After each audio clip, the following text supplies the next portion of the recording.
right? So, okay, so we're going to start today a little bit differently from normal. We've been talking about conforming with gravity and vertical alignment, which are two different principles that they're obviously related. Really, balance, conform with gravity is what I taught you about a week ago. And that one is sort of like the introduction to vertical alignment. It's a more, it's a less specific version of vertical alignment. But the whole idea is it's like you're standing under a waterfall, and you're trying to provide as little resistance to that waterfall as possible by bringing all of your parts in. Okay, so vertical alignment. Did Mark talk about three-point alignment on Tuesday? So I talked about three-point alignment last. What'd you say, Lex? You didn't mention it. Okay, so I'll be re-getting into three-point alignment because this is the second day of three-point alignment. It is so important. So three-point alignment, just to review in case you weren't here last Thursday or didn't get to see the video yet, the very top of your head, go ahead and touch your finger to it, right? This is the point where if you're trying to be as tall as you can, this is the point where they'd measure to. So that's called the byway. You don't have to know that. The wee in is the perineum. It's the very bottom of the torso, the bottom of the pelvic floor.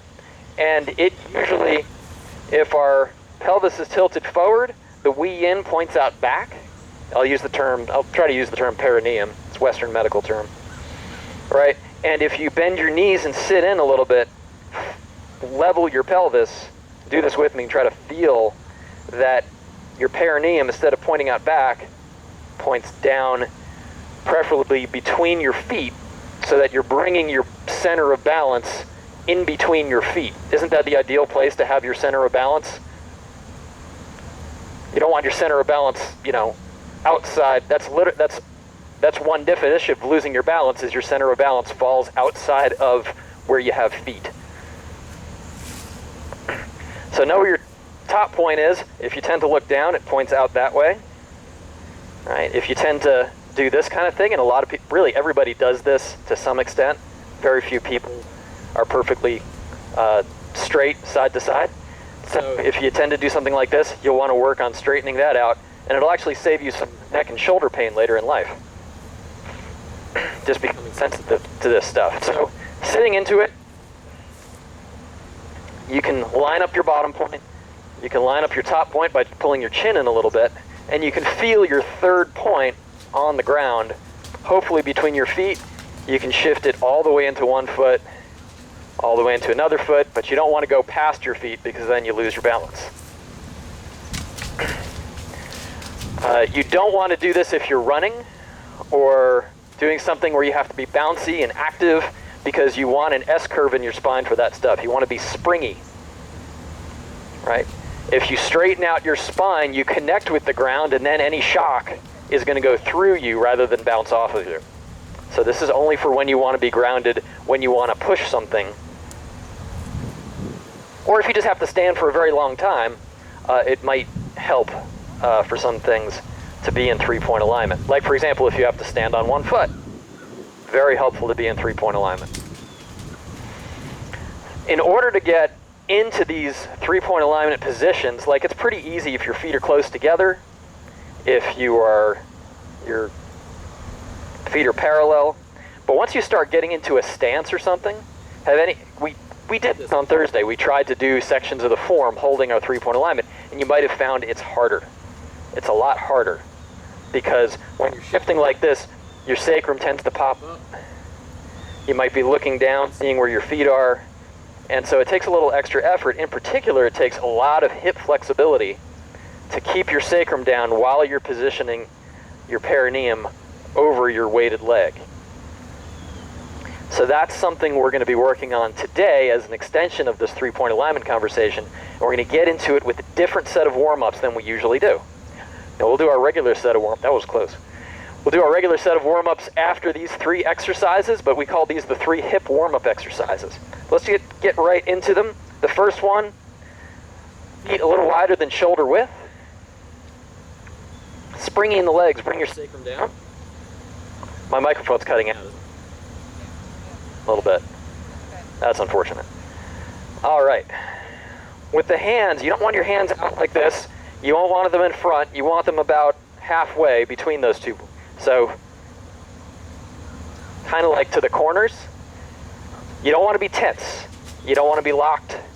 You want to feel like you're holding a really big beach ball, right? And your arms are wrapping around it so your joints are open. Your joints are not closed. Your joints are open. And feel your three-point alignment, right? Top of the head, perineum, center of balance on the ground. Breathing in, we're going to slide up that invisible line, and breathing out, we're going to slide down that invisible line. Now, don't go too far in the beginning. Breathe in. Breathe out.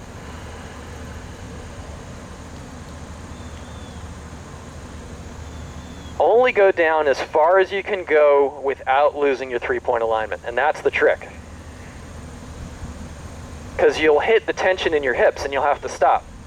If you go past that point, you're going to lose your three-point alignment because the tension in your hips will force your pelvis to tilt.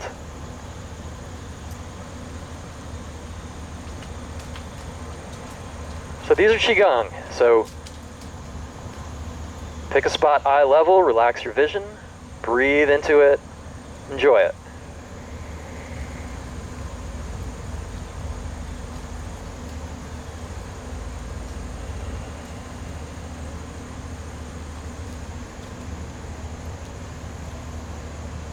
And relax it. So that was one. The next one, traditionally we would keep our feet the same width apart, but we're going to bring them in a little bit since we're just beginning to learn these, and this will make it a bit easier. So maybe just about shoulder width now. Sit down into it once again, three-point alignment. So bring your chin in a little bit. And now, just to get a better sense of where your hips are, go ahead and put your hands on your hips. And now, keeping your knees perfectly still, turn your navel, or your center, toward one knee without moving your knees, and then try turning it toward the other knee. And you'll feel this folding action in your hips. One hip folds, the other hip opens, like hinges. Can you feel that? One hip folds, the other hip opens. Now, if you let your knees move, then your hips won't do this. Your knees are going to be doing it. And if you twist your shoulders, then it'll be happening in your lower back, not in your hips. All right, so we really want to isolate the hips on this. And now for the full exercise, we're going to turn to that one side. We're going to stay folded. We're going to try to keep our sacrum down. And we're going to shift back so that we're three-point alignment over this leg, over this foot. And then we're going to switch the fold. We're going to three-point alignment, sacrum down, and we're going to shift our weight back into the other leg. Let's do it with breathing. So we're going to breathe out through the pivot, and breathe in as we shift back.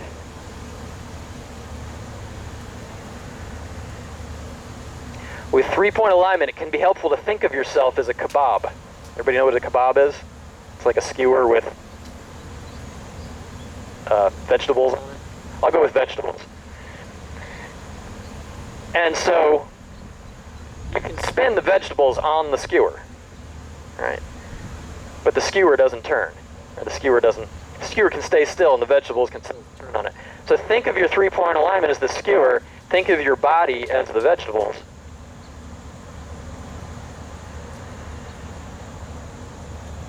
So you're moving the skewer as you breathe in. And as you breathe out, you're turning the vegetables on the skewer. Breathing in, moving the skewer. Breathing out, hold the skewer still and just turn the vegetables. Now you can see how this would be good for golf too. Loosen up your hips.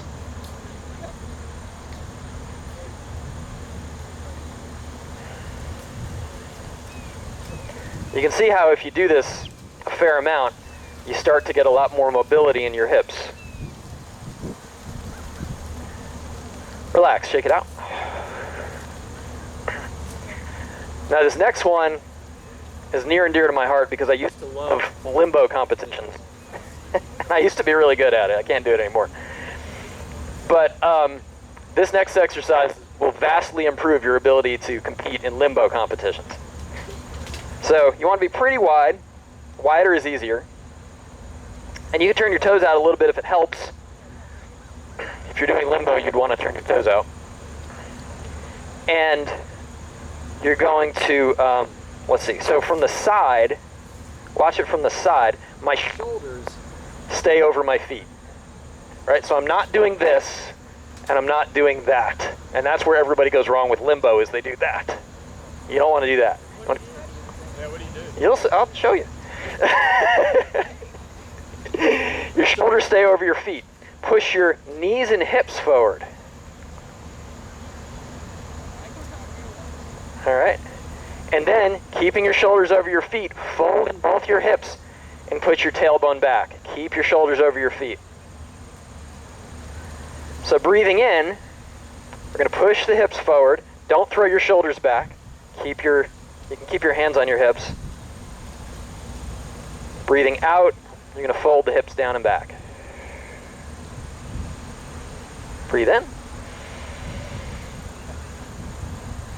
Breathe out. You want to keep your spine straight. You don't want to arch. You don't want to bow. So you're doing pretty well. And this is maybe the first time any of you have ever done this. Now notice my knees are bent quite a bit here. There's a different exercise where you keep your knees straight. That's not the one we're doing.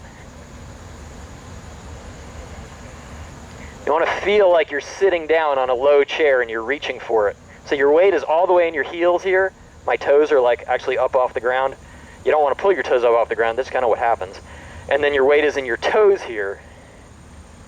Breathe in, that helps support your back. Breathe out. Sit into it. Now ideally, once you get the handle on that, you can use your hands to counterbalance and you can get even more sit in.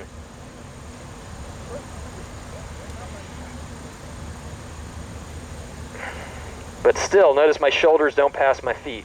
I'm not doing this, right? Thank goodness there was no goose poop there. So the reason this is so good for limbo is because that's essentially the position that you want to be in when you're doing limbo. And you just kind of hold that position, and then you walk with your feet, which I can't do, A, because it's uphill, and B, I'm in grass. But I could probably do it downhill, right? But you just kind of do this with your feet.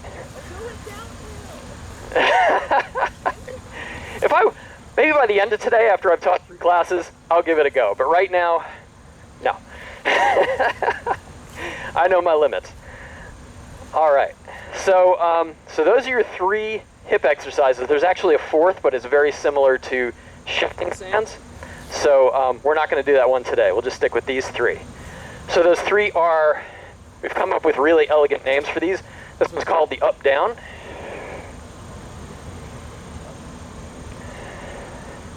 This one's called turn, sit back.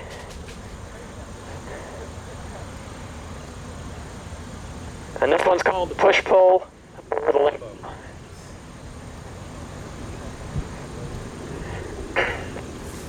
Now I was, when I learned these, I happened to be living with another instructor. We were both like brand new instructors. And he's one of these like super earnest guys who always, is like doing adventurous things. And he said, let's do these every day for a month. I was like, okay. So we did them. We did them every day for a month. And wow, my hip flexibility transformed drastically in that month. So I encourage it. These exercises that are not on the final, not like the 8 Golden Flower Qigong, but they're really, really helpful, and I encourage you to do them. They'll give you the hip flexibility to be able to do all these things like be able to turn your center, be able to hold your 3-point alignment, be able to step like there's no gravity. All comes from those hip warm-up exercises. All right, let's shift gears. We're going to do the smooth and gradual version of our 8 Golden Flower Qigong exercises. First, the mountain, feet hip width apart. And as you do these, notice where you're hitting 3-point alignment. Be aware of that, feel it, relax into it. And notice where you're coming out of it, and that's an opportunity to practice going back into it. All right, so breathing in. And breathing out. We're going to do these nice and slowly, but we're going to do fewer reps since I spent time doing other stuff. Breathing in as you shift your weight to your heels. Breathing out, relax your spine. Go ahead and bend your knees. Breathing in, push up with your legs. Sit your hips underneath your torso, and you reestablish three-point alignment. It's another reason why we don't do this, because it breaks our three-point alignment. Exhaling on the way down, even sitting into it a little bit, and then breathing in, we break our three-point alignment, or we really just change it so it's tilted now. Exhale, release the spine, bend your knees, breathing in, push up with your legs.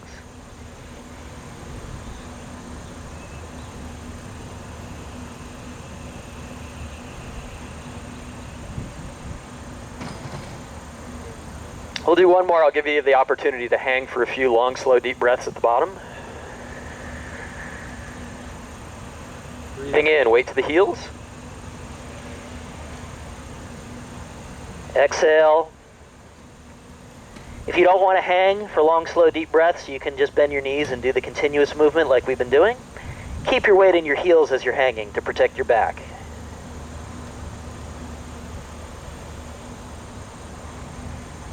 As you breathe in, feel for where there's tension. As you breathe out, consciously release that tension.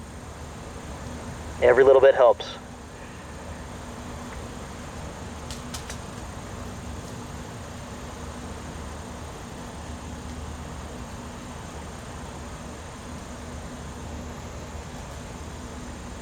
The next time you're ready to breathe out, go ahead and bend your knees.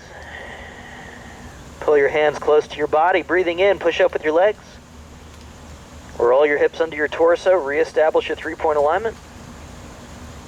We always go up one last time so that we can finish coming down.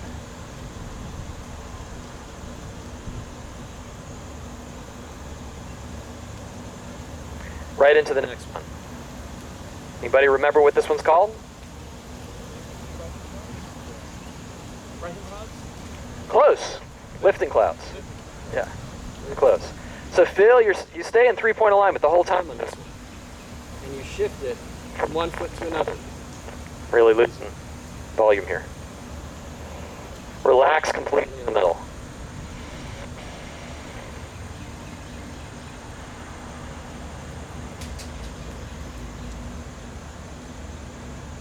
So you have to have yin yang in the movement. You can't, if you're always relaxed, if you're always open, then you're not practicing the transformation.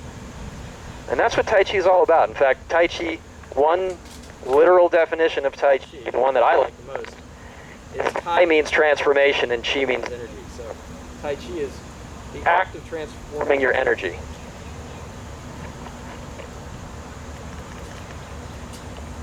Did that help? Maybe.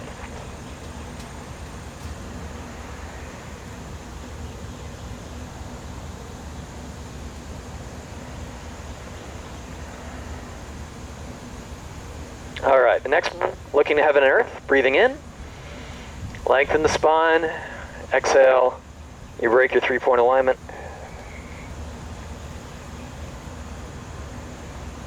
Go with the pace of your own breath.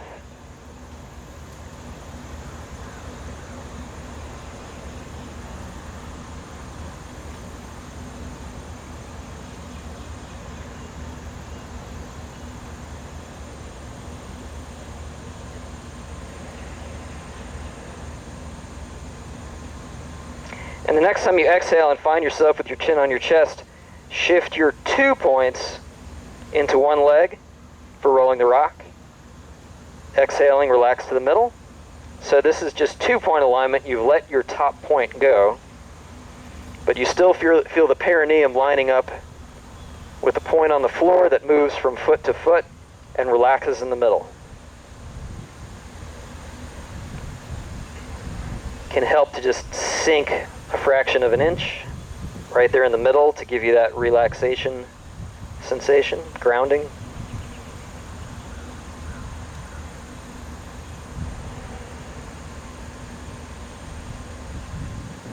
That was one of our earlier principles, is relax and root.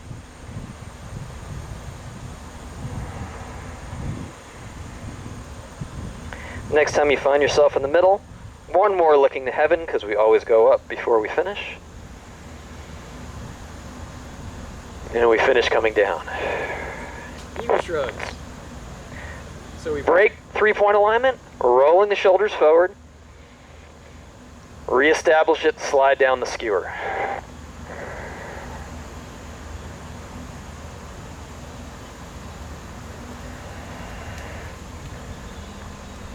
Now throughout most of our exercises, the stepping exercises, the form, pushing hands, and standing Qigong, we just stay in 3-point alignment the whole time. We're still relaxing, we're still opening, but the work is on staying in 3-point alignment, holding it, developing the stability muscles that will bring you into 3-point alignment and hold it despite movement. Now we're going to reverse this, slide up as we breathe in, and then we're going to break 3-point alignment, roll forward, relax down to our legs, and reestablish it at the bottom. Breathing in, breathing out. Anybody remember what this exercise is called?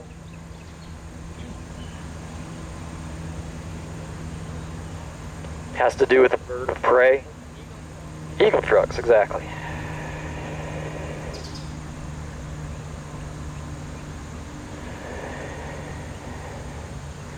All right, let's get into shifting sands. Pulls together. L shape. So One foot's out to the side, let's say east or west. The other foot's pointing north. That's our orientation principle. We're going to take a long step forward toward the north with the front foot. We're going to sit down into it. Make sure you've got a long enough stance here, and you should be turned sideways. Right? You shouldn't even really be able to square up to the front. Establish your 3-point alignment. Make sure you can shift your weight, keeping your knees in line with your toes.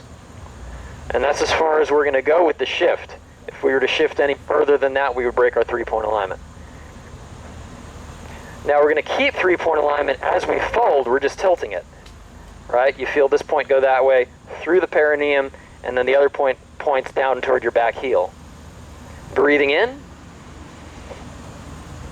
Reestablish it as vertical, and then sit back. If your knees are going past your toes, that's bad for your knees, and it usually happens because your stance is too short. Especially if you have long legs. Longer stance is better for long legs. If you're dealing with an injury or something, you can use a small stance, but don't go so low. Stay pretty upright. Relax into it. Expansion, relaxation.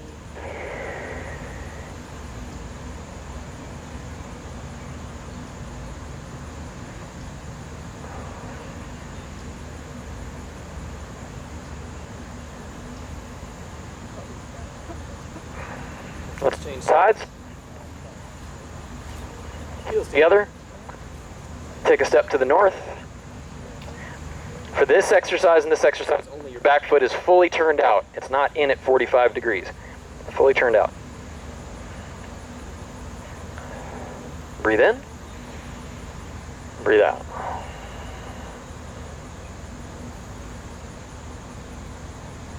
Stay fully grounded in both legs for this one. You don't want your heel coming up. You want to be very stable.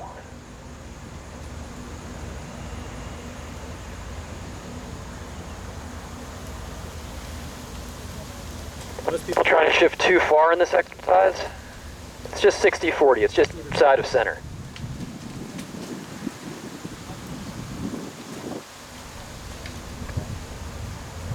But you're practicing folding and then reestablishing 3-point alignment. So in a martial arts context, that's really, really helpful. Because usually what your opponent is trying to do, if they know what they're doing, is knock you off balance. Once they get you on the ground, unless you're really good at Brazilian Jiu-Jitsu, They've kind of got you. And so they're trying to knock you out of three-point alignment. That's what I would do. And so maybe they pull you forward or something like that. And if they pull you forward, you've got to learn how to reestablish your three-point alignment before you fall. And that's one of the things we're practicing here.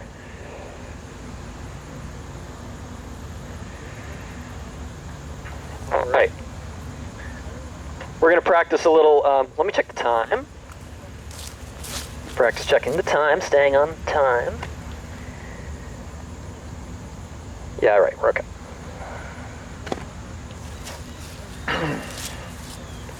All right, quick review of lazy catwalking. So I'm going to face away from you so you can follow. Hopefully the mic doesn't cut out. Let's get into our stance. So it's the wide stance. Different from what we just did. The back foot's at 45 degrees. The front foot takes a little step forward. We keep that width in our stance. Three-point alignment the whole time with this exercise. Turn out the toe. Shift your weight forward. And I remember on last Thursday, I said you never pick up one foot until you've established three-point alignment in the other foot. So if you don't have three-point alignment in that foot, if your third point is still in between your feet, you cannot pick up this back foot unless you throw yourself into it. And if you throw yourself into it, that's not good balance. Right. So let's practice seeing if we can get over here. This is where the hip exercises really help to loosen up your hips so you can do this. Flat hip, sacrum down. It's okay to come up on your heel a little bit to get there in the beginning. Chin tucked so you got your three-point alignment, and then you can bring in this foot whenever you want. Now you also don't want to put your weight in that foot until it's down. So the way we do that is we slide down on our three-point alignment until we're in contact with the ground. Now we can start moving it. Breathe in, turn out that toe, breathe out. We're about to pick up the back foot, so bring yourself into three-point alignment. Take that step, slide down or sink down until you get the heel down and shift. Breathe out, breathe in, turn out the toe, breathe out.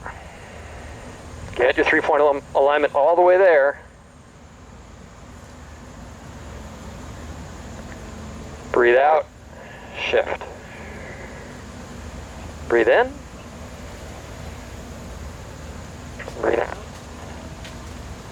Get your three-point alignment all the way here. Step. Breathe out. Now I'm going to turn around and watch you guys do it. I'll take one more step in case you're still shaking on the details. And then I'm going to turn around and watch you do it. Because I have no idea what's happening back there. Three-point alignment.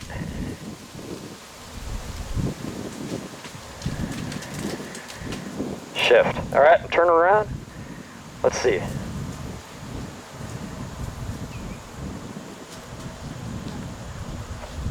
I'll call out the movements. You can. So turn out your back foot. All right, step forward with your front foot. All right, shift your weight back. Turn out the front toe. Shift your weight forward into your front foot. Make sure you got three-point alignment over it. Bring in the back foot. Okay, and now, keeping your three-point alignment. Step through, and now shift forward, shift back, turn out your front toe, shift forward, three-point alignment over that front foot, bring your back foot in, transitional stance, and then keeping your three-point alignment, step through, and put the foot down. Shift forward, shift back, turn out the front toe, shift forward, three-point alignment, bring in that back foot, step through, and shift your weight forward. All right, so I'm seeing a few different variations on correct. We'll call them. So I see a lot of people looking down, right, which of course you can't have three-point alignment if you're over like this. I see most of you not keeping within your stance. Stepping narrow. Problem with stepping narrow is you cannot have 3-point alignment if you're stepped narrow. Right? Try to get your sacrum down with your heels like in one line. Can't do it. There's no room in here. Right? So all this closes up and sticks your tailbone up. So you need this width in order to sit down into it. You also need this width to do the folding in the hips like we talked about. All right, don't worry about it. You'll get better. You'll get a lot better. Let's get into our form. And we've got a new movement today, as always. Hip width apart. I'm going to move back a little bit. Hopefully I'm still in camera. Start off with your feet hip width apart. Just ease into it. Breathing in for 2 hands up. Breathing out for 2 hands down. And we slide down the 3-point alignment. We shift our 3-point alignment into the left leg. Pick up the ball. Keep our 3-point alignment. We're going to step to the northeast. Shift away. Ward off right. Breathing in. 3-point alignment over the right leg. Notice we don't pick up our left leg until we're there. Step, wide step to the north. Breathing out. Ward off left. 3-point alignment, breathing in. To the northeast. Breathing out. Double ward off right. Roll back. Breathing in. Press. Breathing out.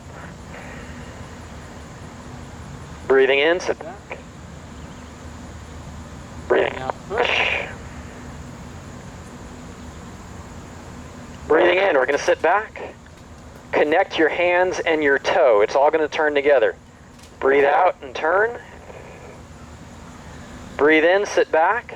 Pick up the ball. Breathe out. Cranesbill. Breathe in, look into the mirror. 3-point alignment because we're about to lift that left foot. Breathe out, step to the west, turn in that back toe to single whip. All right, so that's what we're up to. That's what Mark taught on Tuesday, was to get all the way to that point. And single whip is like the halfway point. This position is called single whip. A lot of people do it incorrectly like that. So you should be square to the hand. Just like you're shaking hands with somebody, you wouldn't shake hands with somebody like this. You shake hands with somebody like this, right? Especially if you're using your left hand. Let's do that again for review, and then we'll flow right into our next movement. I think I got too close. Starting out, just a relaxed position. First thing, turning the earth. Breathe in. Or 2 hands up, 2 hands down. That's also an acceptable name. Breathing out. Pick up the ball is always 3-point alignment. Take a step to the northeast. Ward off right, breathing out. Breathing in, pick up the ball. To the north, breathe out. Ward off left. And pick up the ball. To the northeast. Double ward off. Breathing in, roll back. Breathing out, press. Breathing in, sit back. Breathing out, push. Breathing in, sit back. Breathing out, paint the rainbow or gaze left. And then turn in that right toe as you do it. Breathing in, sit back, 3-point alignment. Breathing out, cranesbill. Breathing in, look into the mirror, pivoting on your 3-point alignment. Step wide to the west, breathing out, single whip, turn in the back toe so that you're in your stance.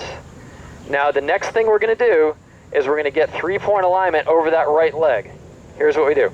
Move like so. So breathing in, 3-point alignment, bring your hands in, and then this position is called lifting hands.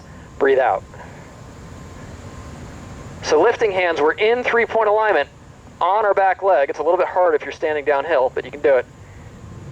All right, you're just touching that heel. And your hands are like so. So it's like shaking hands with a very tall person. It's like you're a little kid shaking hands with an adult. And then the same position, just at elbow. All right, and you don't want to lock your knees. I know it's tempting. You want to keep both knees bent. It's exercise. Right? All right, let's do it a few more times. Repetition helps memory. I don't want you to have to do homework. Here we go. Begin.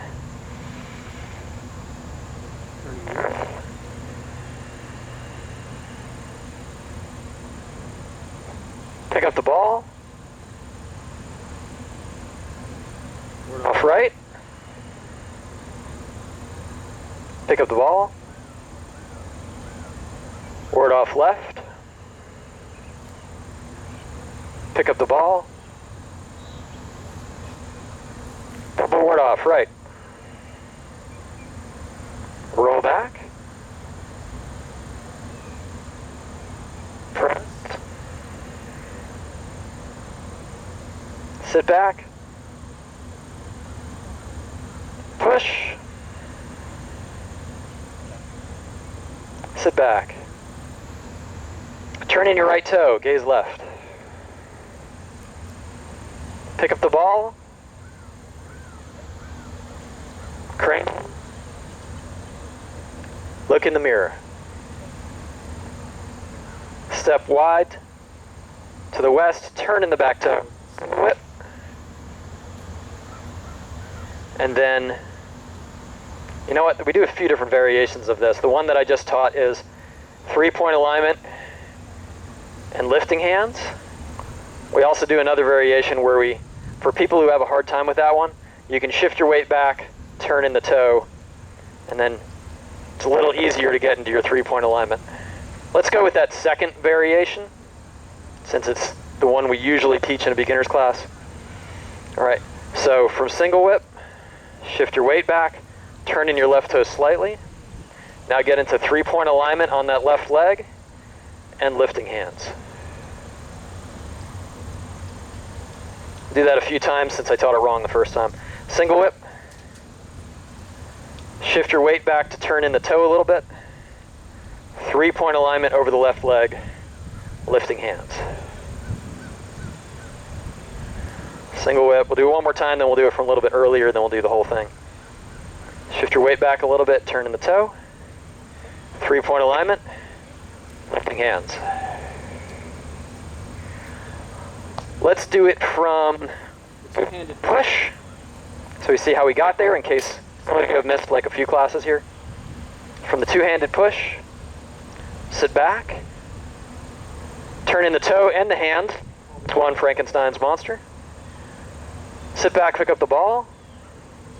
Cranesville. Look into the mirror. Get that 3-point alignment happening. Step wide. Shift the weight. Turn in the back toe for single whip. Now that new bit. Shift your weight back to turn in the toe. 3-point alignment in your left leg.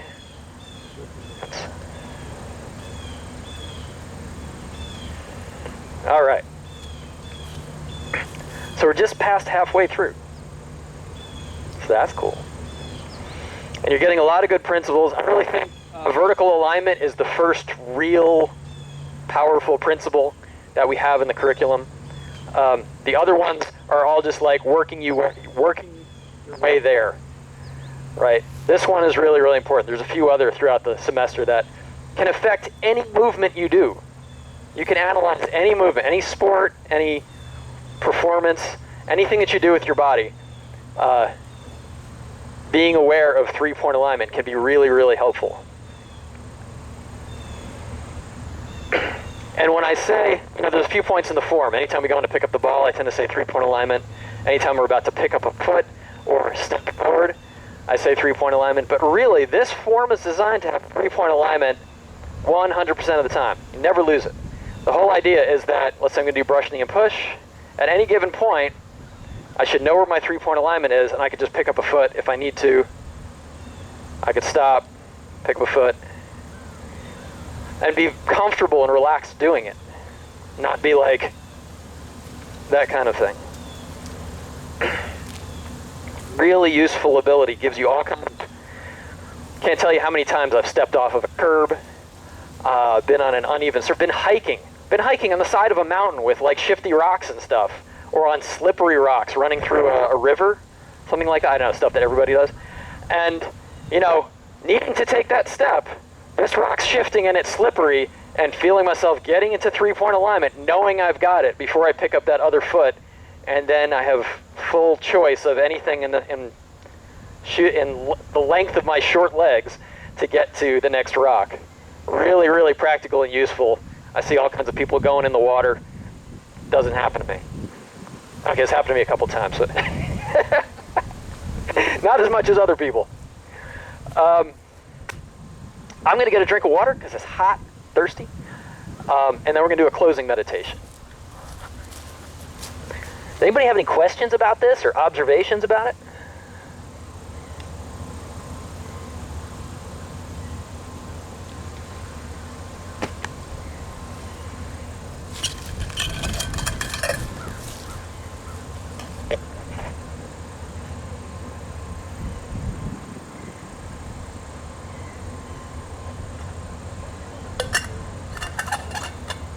Anybody ever bought a black water bottle?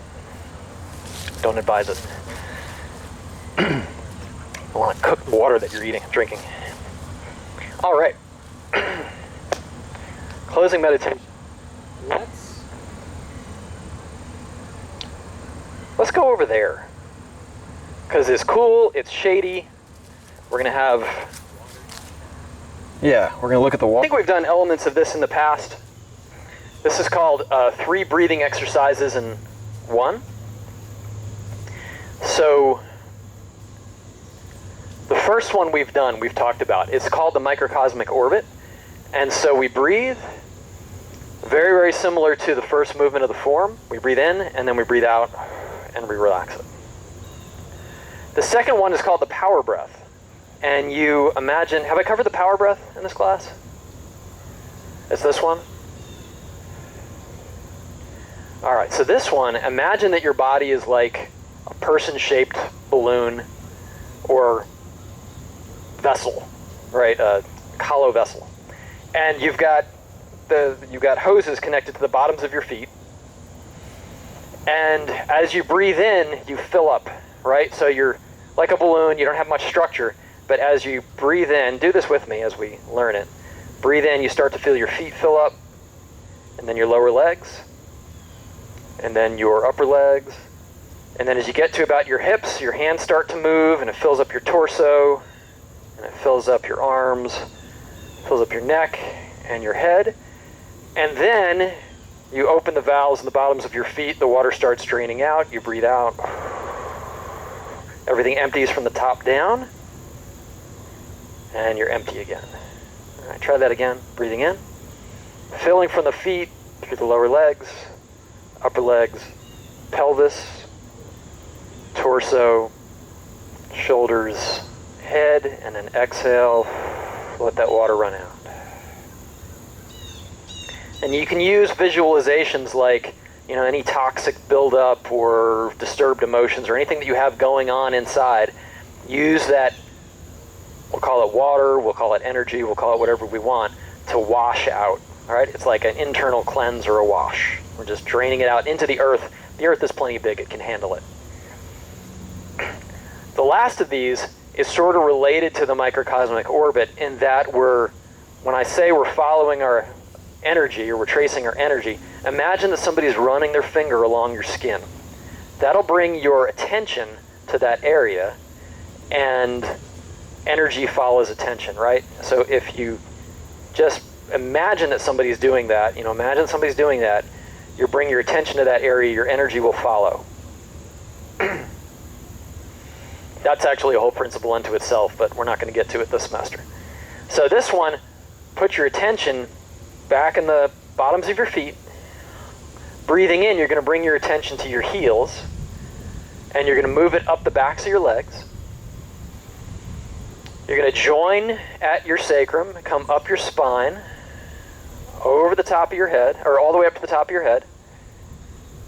over the top of your head, and then down the front, down your face, down your throat, down the front of your torso. And if we were doing that exercise in isolation, we would separate at the lower dantian, go down the fronts of the legs and into the feet. But we're going to do it in conjunction with all three exercises together. So for our purposes, we're just going to come down to the lower dantian. So here we go, microcosmic orbit. We're going to start at the lower dantian. We're going to go around, and then we're going to relax all the way down to the ground because we got the next one, the power breath, coming up next. So here we go. Breathing in, microcosmic orbit. Up the back, over the top of the head. Breathing out, down the front, all the way to the ground this time. Power breath. Fill up your feet, your legs, your torso, your head, and then breathe out, open the valves. The level drains from your head, down your torso, pelvis, legs, back into the ground, and then the, we'll call it the large circle orbit, call it a lot of things. Breathe in to your heels, up the backs of your legs, join at the sacrum, up to the top of the head, breathing out, back to the lower dantian in the belly. So now that you've followed that, let's do it with less explanation, more flow, more just breathing. Breathe in, up the back, breathe out, down the front to the ground. Relax into it. Power breath, filling from the bottom, breathing in.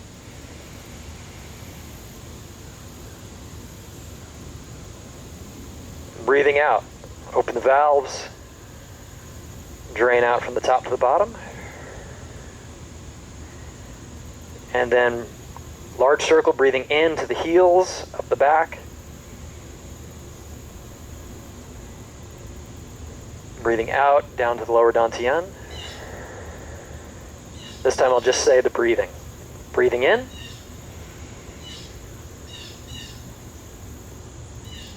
Out.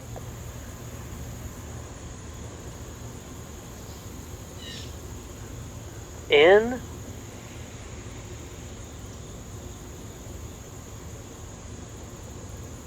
Out.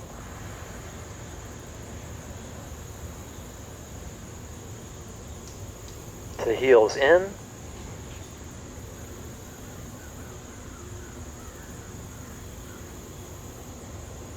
Out. And then we like to finish with one microcosmic orbit.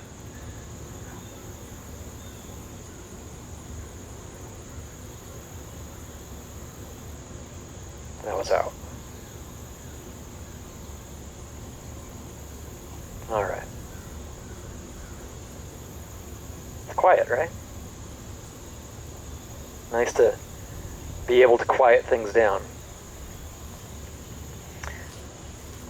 Thank you very much. Good work. Give yourselves a hand. Thank you for bringing your energy to class to share with your classmates. Good luck. Have a great weekend. And we'll see you next week.